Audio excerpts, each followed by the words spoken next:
ನೋಡಿ, ಇನ್ನು ಮುಂದೆ ಬೆಂಗಳೂರಿನ ಟ್ರಾಫಿಕ್ ಅನ್ನ ಹೆಂಗಾದ್ರೂ ಮಾಡಿ ಕಂಟ್ರೋಲ್ ಮಾಡಬೇಕು ಅಂತ ಹೇಳಿ ರಾಜ್ಯ ಸರ್ಕಾರದ ಮುಂದೆ ಇದ್ದಂತಹ ಬಹುದೊಡ್ಡ ಪ್ರಶ್ನೆ ಜೊತೆಗೆ ಕಸರತ್ತು ಈಗ ಕಂಟಿನ್ಯೂ ಆಗ್ತಾ ಇದೆ. ಅದಕ್ಕೆ ಬೇಕಾದಂತಹ ತಯಾರಿಗಳು ಜೊತೆಗೆ ಹೊಸ ಐಡಿಯಾಗಳು, ಆಮೇಲೆ ಈ ಹಿಂದೆ ಚರ್ಚೆ ಆಗಿರುವಂತಹ ವಿಚಾರಗಳನ್ನ ಮತ್ತೊಮ್ಮೆ ಜಾರಿಗೆ ತರೋದಕ್ಕೆ ಪ್ಲಾನ್ ನಡೀತಾ ಇದೆ. ಅದರ ಭಾಗವಾಗಿ ಇದು ನೋಡಿ, ಲಂಡನ್ ಸಿಂಗಾಪುರ ಮಾದರಿ ಬೆಂಗಳೂರಲ್ಲೂ ಜಾರಿಯಾಗುತ್ತಾ ಅಂತ. ಹೊರವರ್ತುಲ ರಸ್ತೆಗಳಲ್ಲಿ ಟ್ರಾಫಿಕ್ ದಟ್ಟಣೆಯನ್ನ ಕಡಿಮೆ ಮಾಡೋಕ್ಕೆ ಪ್ಲಾನ್. ಟ್ರಾಫಿಕ್ ಅನ್ನ ಕಡಿಮೆ ಮಾಡೋದಕ್ಕೆ ಆರ್.ಕೆ. ಮಿಶ್ರಾ ಅಧ್ಯಯನದ ವರದಿಯನ್ನ ಸಲ್ಲಿಕೆ ಮಾಡಲಾಗ್ತಾ ಇದೆ. ಟ್ರಾಫಿಕ್ ಅನ್ನ ನಿಯಂತ್ರಣ ಮಾಡಬೇಕಲ್ಲ, ಅದಕ್ಕೆ ಮೊದಲು ಗುಂಡಿ ಮುಚ್ಚಬೇಕಲ್ಲ, ಅದಕ್ಕೆ ಬೇಕಾಗಿರೋಂಥ ರಸ್ತೆಗಳನ್ನು ಮಾಡಬೇಕಲ್ಲ, ಅದನ್ನು ಮಾಡಲಿಲ್ಲ. ಬೇರೆ ಏನೋ ಪ್ಲಾನ್ ಇಟ್ಕೊಂಡು ಬಂದಿದ್ದಾರೆ. ಏನು ಪ್ಲಾನ್ ಅಂತ ಇನ್ನು ಸ್ವಲ್ಪ ಹೊತ್ತಲ್ಲೇ ಹೇಳ್ತೀನಿ. ಟ್ರಾಫಿಕ್ ದಟ್ಟಣೆಯನ್ನ ಕಡಿಮೆ ಮಾಡೋದಕ್ಕೆ ಹೊಸ ಪ್ಲಾನ್ ಅನ್ನ ಮಾಡ್ಕೊಂಡಿರೋದು.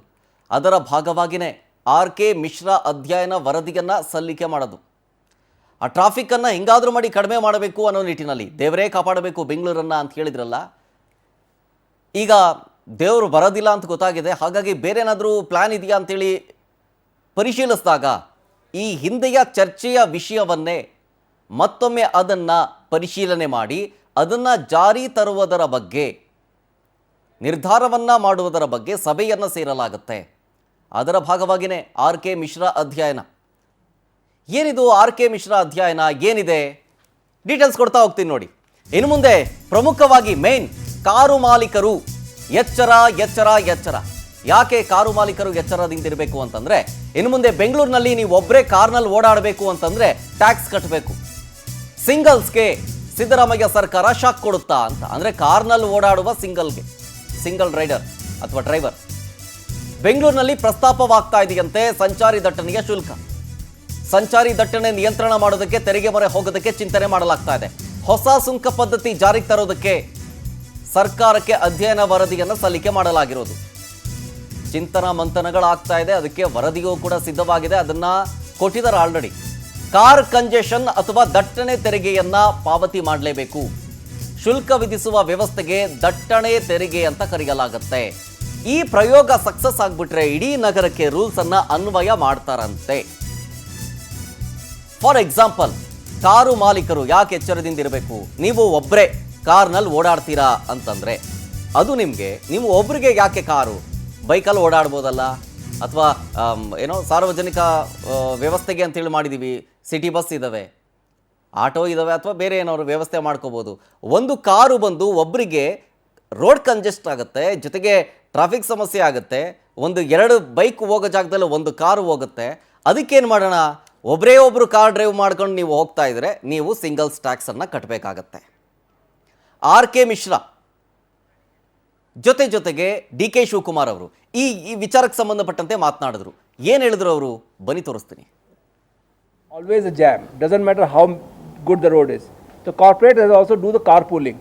So we are thinking of creating a congestion charge.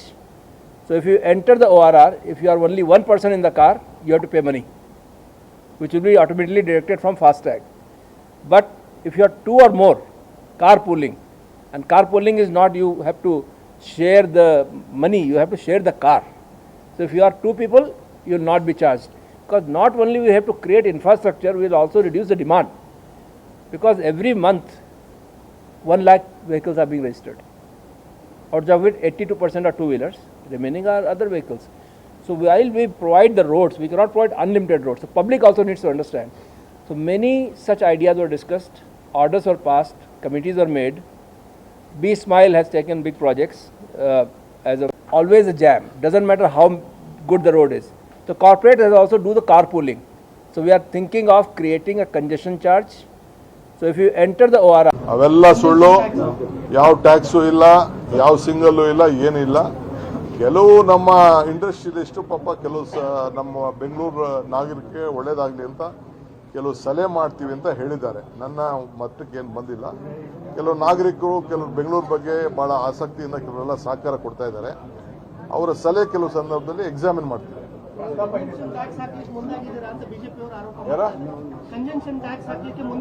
ಬಿಜೆಪಿಯವರು ಏನೋ ಪ್ಲಾನ್ ಇರಬೇಕು. ಕೇಂದ್ರ ಸರ್ಕಾರದಲ್ಲಿ ಒಂದು ಪ್ಲಾನ್ ಇರಬೇಕು. ನಮ್ಮ ಸರ್ಕಾರದಲ್ಲಿ ಯಾವ ಪ್ಲಾನ್ ಇಲ್ಲ. ಅವೆಲ್ಲ ಸುಳ್ಳು. ಯಾವ ಟ್ಯಾಕ್ಸು ಇಲ್ಲ, ಯಾವ ಸಿಂಗಲ್ಲು ಇಲ್ಲ, ಏನಿಲ್ಲ. ಕೆಲವು ನಮ್ಮ ಇಂಡಸ್ಟ್ರಿಯಲಿಸ್ಟು ಪಾಪ ಕೆಲವು ನಮ್ಮ ಬೆಂಗಳೂರು ನಾಗರಿಕರಿಗೆ ಒಳ್ಳೇದಾಗಲಿ ಅಂತ ಕೆಲವು ಸಲಹೆ ಮಾಡ್ತೀವಿ ಅಂತ ಹೇಳಿದ್ದಾರೆ. ಇದು ಆರ್ ಕೆ ಮಿಶ್ರಾ ಅವರು ಮತ್ತು ಡಿ ಕೆ ಶಿವಕುಮಾರ್ ಅವರು ಹೇಳಿದ್ದು. ಆರ್ ಕೆ ಮಿಶ್ರಾ ಅವರು ಹೇಳ್ತಾ ಇರೋದು ಏನು ಅಂತಂತಂದರೆ, ಲಂಡನ್ನು ಸಿಂಗಾಪುರದಲ್ಲಿ ಇದೇ ರೀತಿಯ ಮಾದರಿ ಇದೆಯಂತೆ. ಒಬ್ಬೊಬ್ಬರೇ ಕಾರ್ನಲ್ಲಿ ಓಡಾಡ್ತು ಅಂತಂದರೆ ಅದಕ್ಕೆ ಟ್ಯಾಕ್ಸ್ ಕಟ್ಟಬೇಕಾಗತ್ತೆ ಅಂತ. ಅಲ್ಲ, ನಮ್ಮ ಕಾರು ನಮ್ಮ ಇಷ್ಟ, ನಾವು ಓಡಾಡಂಗಿಲ್ವ ಒಬ್ಬೊಬ್ಬರೇ ಅಂತ ಈಗನ್ನುವಂಥ ಪ್ರಶ್ನೆ ಜನ ಮಾಡ್ತಾರೆ. ಇದು ಇಂಡಿಯಾ, ದಿಸ್ ಇಸ್ ಇಂಡಿಯಾ. ನಮ್ಮ ಕಾರು ನಮ್ಮ ಇಷ್ಟ, ಇದು ಸಾರ್ವಜನಿಕ ಹಕ್ಕನ್ನು ಕಿತ್ಕೊಂಡಂಗೆ ಆಗಲ್ವಾ? ಇದಕ್ಕೆ ಜನ ವಿರೋಧಿ ಆಗೇ ಆಗುತ್ತೆ ಆಬ್ವಿಯಸ್ಲಿ. ಈಗ ಆಲ್ರೆಡಿ ಜನ ಕಮೆಂಟ್ಸ್ ಆಗ್ತಾ ಇರ್ತಾರೆ ಈಗ ನೋಡ್ತಾ ಇದ್ರೆ. ನಮ್ಮ ಕಾರು ನಮ್ಮ ಇಷ್ಟ, ನೀವು ರೋಡ್ ಅಗಲ ಮಾಡಿ ಅಥವಾ ರೋಡ್ ಗುಂಡಿ ಮುಚ್ಚಿ ಅಂತ ಹೇಳಿದ್ರೆ ಅದನ್ನು ಮುಚ್ಚೋಕ್ಕಾಗಲ್ಲ, ನೀವು ಟ್ಯಾಕ್ಸ್ ಬೇರೆ ತರ್ತೀನಿ ಅಂತ ಹೇಳ್ತೀರಾ ಅಂತ. ಇದಕ್ಕೆ ಸಂಬಂಧಪಟ್ಟಂತೆ ಡಿ ಕೆ ಶಿವಕುಮಾರ್ ಅವರು ತದನಂತರ ಹೇಳ್ತಾ ಇದ್ದಾರೆ, ಇಲ್ಲ ಇಲ್ಲ ಅದೆಲ್ಲ ಸುಳ್ಳು, ಅದು ಸಲಹೆಗಳನ್ನು ಕೊಡ್ತಾ ಇದ್ದಾರೆ ಅಷ್ಟೇ. ಹಿಂಗೆ ಮಾಡಿ ಹಂಗೆ ಮಾಡಿ ಮಾಡಬಹುದಲ್ವ, ಏನೋ ಪಾಪ ಸಜೆಷನ್ ಕೊಟ್ಟಿದ್ದಾರೆ, ಬೆಂಗಳೂರಿಗೆ ಒಳ್ಳೇದಾಗಲಿ ಅಥವಾ ಉದ್ಧಾರ ಆಗಲಿ ಅಂತ ಕೊಡ್ತಿದ್ದಾರೆ. ಬಟ್ ಎಲ್ಲವನ್ನೂ ಕೂಡ ಹಂಗೆ ಹೇಳ್ದಂಗೆಲ್ಲ ಮಾಡೋಕ್ಕಾಗಲ್ಲ, ಪರಿಶೀಲನೆ ಮಾಡಬೇಕಾಗತ್ತೆ. ಬಟ್ ಆ ಥರದ್ದೇನು ಈಗ ಸದ್ಯಕ್ಕೆ ಪ್ರಸ್ತುತವಾಗಿ ಆ ರೀತಿಯಾಗಿ ಏನೂ ಆಗಿಲ್ಲ. ಜಾರಿಗೆ ತರೋ ನಿರ್ಧಾರ ಅಂತೂ ನಾವು ಮಾಡೋದಿಲ್ಲ ಸದ್ಯಕ್ಕೆ, ಪರಿಶೀಲನೆ ಮಾಡಬೇಕಾಗತ್ತೆ. ವರದಿಗೇನೋ ಕೊಟ್ಟಿದ್ದಾರೆ ಅಂತ ನನ್ನ ಗಮನಕ್ಕೆ ಬಂದಿಲ್ಲ, ಗಮನಕ್ಕೆ ಬಂದರೆ ಅದನ್ನು ನೋಡಿ ಪರಿಶೀಲನೆ ಮಾಡಿ ನೋಡ್ತೀನಿ ಅಂತಂದರು ಡಿ ಕೆ ಶಿವಕುಮಾರ್ ಅವರು. ಡೀಟೇಲ್ಸ್ ಕೊಡ್ತಾರೆ ಇದ್ರ ಬಗ್ಗೆ ಇನ್ನಷ್ಟು ನಮ್ಮ ಪ್ರತಿನಿಧಿ ಮಂಜುನಾಥ್ ಸಕ್ಕರ ಲೈವ್ನಲ್ಲಿ. ಮಂಜುನಾಥ್, ಆರ್ ಕೆ ಮಿಶ್ರಾ ಅಧ್ಯಯನದ ವರದಿ ಏನು ಹೇಳುತ್ತೆ? ಜೊತೆಗೆ ಜನ ರೋಡಲ್ಲಿ ಗುಂಡಿ ಮುಚ್ಚೋದಕ್ಕಾಗಲ್ಲ, ಎಕ್ಸ್ಟೆಂಡ್ ಮಾಡೋಕ್ಕಾಗಲ್ಲ, ಬೇರೆ ಬೇರೆ ಕೆಲಸಗಳು ಬಾಕಿ ಇದ್ದಾವೆ ಅದನ್ನು ಮಾಡೋಕ್ಕಾಗಲ್ಲ. ಇವರು ಪ್ರತಿಯೊಂದರಲ್ಲೂ ಟ್ಯಾಕ್ಸು ಅಥವಾ ದುಡ್ಡನ್ನು ವಸೂಲಿ ಮಾಡೋದಕ್ಕೆ ಏನು ಪ್ಲ್ಯಾನ್ ಮಾಡ್ಕೋಬೇಕು ಎಲ್ಲವನ್ನೂ ಚೆನ್ನಾಗಿ ಮಾಡ್ತಾರೆ ಅಂತ ಜನ ಹೋಗಿತಾ ಇದ್ದಾರೆ. ಸೊ ಇದಕ್ಕೆ ಸಂಬಂಧಪಟ್ಟಂತೆ ಆರ್ ಕೆ ಮಿಶ್ರಾ ಅವರ ಅಧ್ಯಯನ ಏನು ಹೇಳುತ್ತೆ? ಜೊತೆಗೆ ಡಿ ಕೆ ಶಿವಕುಮಾರ್ ಅವರು ಏನಂದ್ರು ಇದ್ರ ಬಗ್ಗೆ?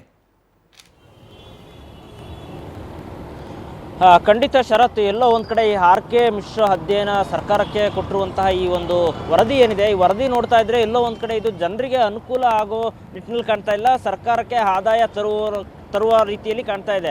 ಸೊ ನೀವು ಹೇಳಿದಾಗೆ ಬೆಂಗಳೂರು ನಗರದಲ್ಲಿ ಸಾಕಷ್ಟು ಸಮಸ್ಯೆಗಳಿದ್ದಾವೆ.